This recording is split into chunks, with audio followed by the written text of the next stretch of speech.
Я сам з Маріуполя. Можу розповісти вам трошки про моє місце і мої улюблені місця в ньому. Почну з будинку, але це буде сумна історія. Це ось тут. Лівобережний район. Це був будинок біля моря, звичайна хрущовка, але я більшість часу провів там. Майже 21 рік я прожив в Маріуполі.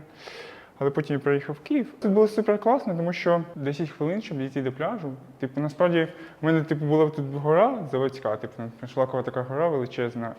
І був прикольний вид, але купатися в морі було так собі, тому що це була просто лужа якась.